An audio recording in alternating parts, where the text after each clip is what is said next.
Hello our dear viewers, this is Jingo Jesse bringing you Poko Poko International News. You can follow and subscribe to our channels, YouTube, Facebook and Twitter. These are the news headlines. 7 hurt in Vetlanda stubbing attack. ICC opens investigations in West Bank and Gaza. At least 10 are killed in South Sudan plane crash.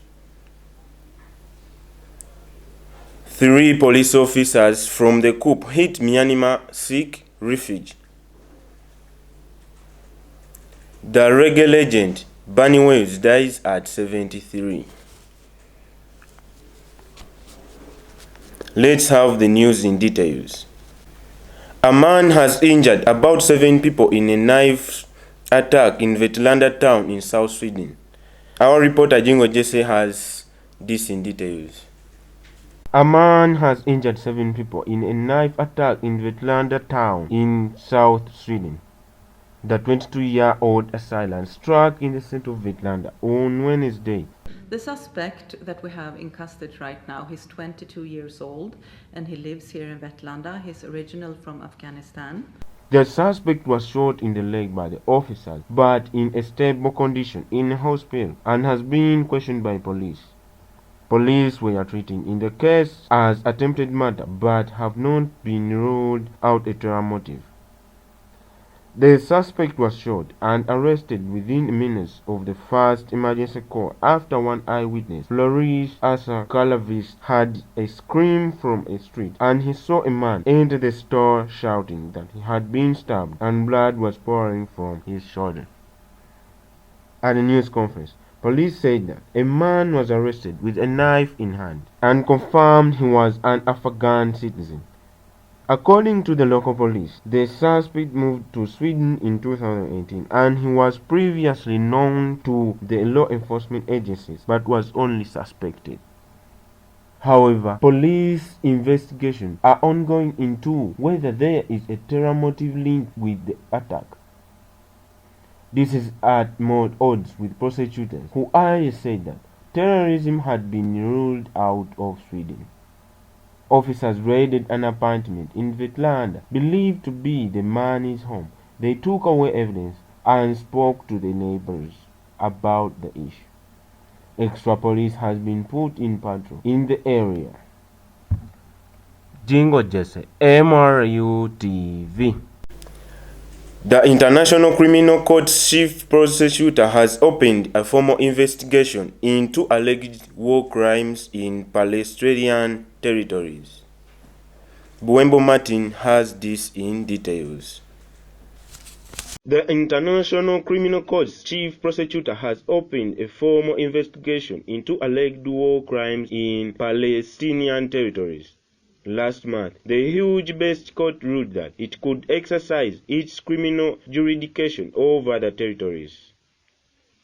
Israel rejected Ms. Bensouda's decision, while Palestinian officials praised it. The U.S. expressed disappointment and opposition to the move. The ICC has the authority to prosecute those accused of genocide, crime against humanity, and crime in wars on the territory of the states party into the Rome Statute. In 2009, Israel had continued to improve institutionalized discrimination against Palestinians living under the rule in Israel and occupied Palestinian territories. 38 Palestinians, including 11 children, were killed during demonstrations in Gaza Strip and West Bank. Israel failed to ensure accountability and redress for victims of such grave violation of international humanitarian and human rights law, since more of the victims were killed and others were detained. Ms. Bensouda explained that her office was obliged to act where a state party has referred a situation, and it determined that reasonable basis exists to commence an investigation. She also said that she had carried out a painstaking preliminary examination that lasted close to 5 years and promised that the investigation would be conducted independently, impartially, and objectively without fear or favor. Ms. Bensouda, who will be succeeded by British prosecutor Karim Khan in June, also stressed that the central concern must be for the victims of crimes, both Palestinian and Israel, arising from the long time of violence and insecurity that caused deep suffering and despair on all sides. Buembo Martin, MRU TV. At least 10 people, including 2 pilots, died when a plane crashed at an airstrip in South Sudan, Joga State, the region's governor says. Eva has this in details.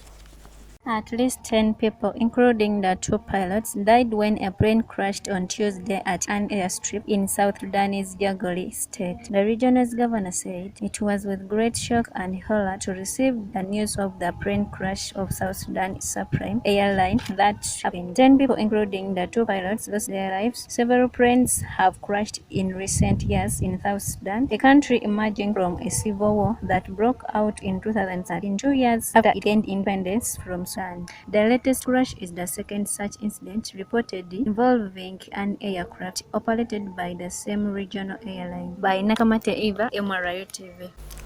Dear viewers, let's go for a short commercial break. A glance at the Americanism empowerment.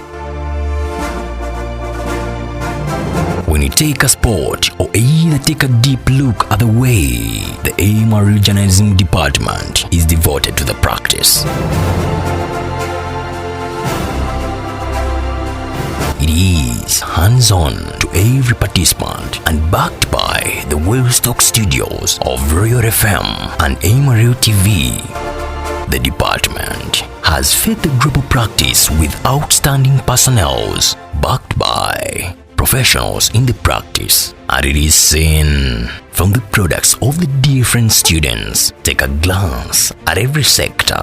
The Royal FM has all the required machines and personnel to release a well-backed student.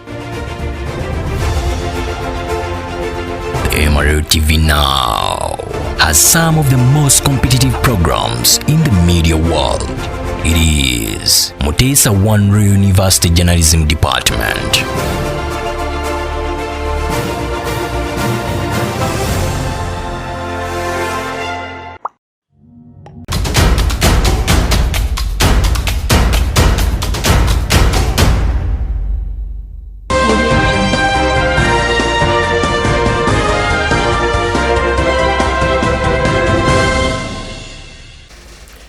Welcome back from the short commercial break.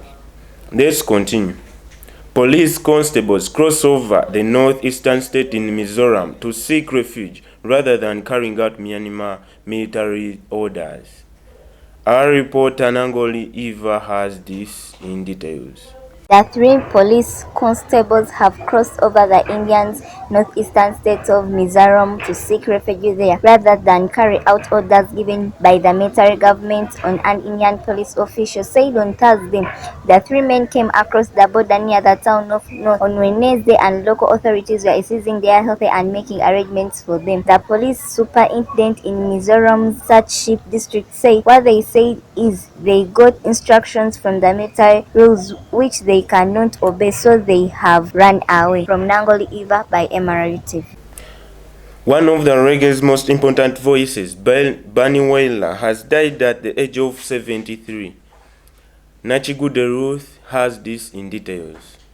Reggae legend Bunny Wailer dies at the age 73. One of reggae's most important voices, Bunny Wailer, has died at the age of 73. The musician from Kingston, Jamaica, was a founding member of the Wailers alongside his childhood friend, Bob Marley. Together, they achieved international fame with reggae classics like Simmer Down and Stir It Up. Before Wailer left to go solo in 1974, he went on to win 3 Grammys and was given Jamaica's Order of Merit in 2017. His death was confirmed by manager Maxine Stowe and Jamaica's culture minister, Olivia Xavier Granga. The cause of his death is unknown, but he had been in hospital since having a stroke in July 2020. Tributes have already poured in for the musician, with fans and fellow musicians describing him as a legend. Andrew Holness, Jamaica's Prime Minister, also paid tribute, calling his death a great loss of Jamaica and for reggae. The star, whose real name was Neville O'Reilly Livingstone, had been the last surviving member of the Wailers following Bob Marley's death from cancer in 1981 and Peter Tosh's murder during a robbery in 1987. Born on April 10, 1947, Livingstone spent his earliest years in the village of 9 Miles, where he was raised by his father Thaddeus, who ran a grocery store. That was where he first met Marley, and the toddlers soon became firm friends, making their first music together at Stephanie Primary and Junior High School. After moving to Trenchtown in Kingston,